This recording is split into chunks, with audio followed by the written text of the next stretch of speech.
ସେଇ ପାର बोला आओ को करा जाए ମୋର କାହିଁ ଜମା ବିଶ୍ୱାସ ହଉନି। ये काहे ସେଦିନ ତୋର ଯୋଉ କଥା ଆଉ ଯୋଉ ଥାପଡ଼ ମୋର ଜମା ବିଶ୍ୱାସ ହଉନି। କଣ ନିଶା ଫିସା ଖାଇଥିଲୁ ନା କଣ? बोला ନା ସିଏ ତତେ ନିଶା ଖୋଇ ଦେଇଥିଲା ବା? ମୁଁ କାହିଁକି ନିଶା ଖାଇବି ଯେ ନିଶା ତ ତୁ ହିଁ ଖାଇଥିଲୁ ତା ନ ହେଇଥିଲେ ସେ କାଢ ଆଗରେ ମୋ କାନ୍ଧରେ ହାତ ପକେଇଥାନ୍ତୁ କିଲୋ ସେଟା ପରା ମାଇକିଆଟା ତା ଆଗରେ ହାତ ପକେଇଦେଲେ କଣ ହେଇଗଲା? ଆଉ ତ କେହି ନଥିଲେ ନା। ସିଏ ମାଇଚିଆ ନୁହଁରେ କନ୍ଦ ଏ ମାଇଚିଆ ବଳି ଦେଖେଇ ହଉଛି ରେ ମୋ କନ୍ଦ କାଲି ରାତିରେ ସିଏ ଏଇଠି ଥିଲା ରେ ମୋ କନ୍ଦ ଆଲୋ ଥୟ ଧର ଟିକେ ଥୟ ଧର ସିଏ କଣ କରିଛି ମତେ କହ। ସେ କଥା ମୁଁ କେମିତି କହିବି ରେ ମୋ କନ୍ଦ ସେ କଥାକୁ ମୁଁ ତୁଣ୍ଡରେ କେମିତି ଧରିବି ରେ କନ୍ଦ ଓହୋ ରହ ରହ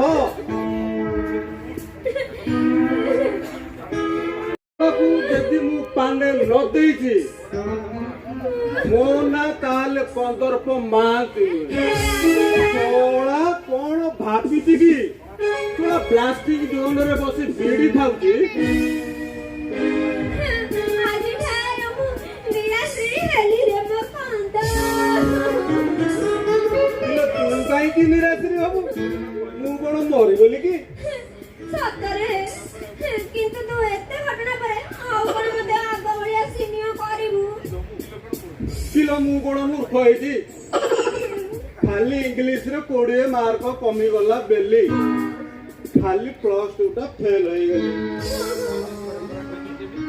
ଶାସ୍ତ୍ରରେ ପରା କହିଛି ଭୂମି ଯେମିତି ନାରୀ ସେମିତି ତେଣୁ ତାକୁ କେବେ ଦୋଷ ଦେବ ନାହିଁ। ହି ମାରେ ତୁ ସତ କହୁଛୁ ଆଉ କଣ ମିଛ କହୁଛି? ହଁ ତୁ ଏବେ ବାହାରେ କୋଉଠି ଆମ ଘରକୁ ଯିବା। ହଁ ଆଜି ମୋ ବାପାକୁ କହିବା ଶୁଭ ଦିନ ଠିକ କରିକି ଆମର ବାହାଘରଟା କରୁ ନଚେତ ମନ୍ଦିରରେ ବାହା ହେଇଯିବା। ଯେତେ ଦିନ ପର୍ଯ୍ୟନ୍ତ ଆମର ବାହାଘର ନ ହେଇଛି ତୁ ଆମ ଘରେ ରହିବୁ। ମତେ ଭାରି ଡର ଲାଗୁଛି କାଲିକି ଯିବା ନା ନା ନା ନା ନାରୀ ଯେମିତି ଏ ବାରୁଦ ସେମିତି। ବାରୁଦ ମାନେ ଏକ୍ସପ୍ଲୋସିଭକୁ ମାଇନ୍ସରେ ଯଦି ଖୋଲା ପକେଇଦବ ଯିଏ ଚାହିଁବ ସିଏ ଚୋରି କରି ନେଇଯାଇ ଖରାପ କାମରେ ଲଗେଇଦବ। ତାପରେ କଣ ଜାଣିଛୁ ନା ଖଣିର ସୁରକ୍ଷା ରହିବ ନାହିଁ।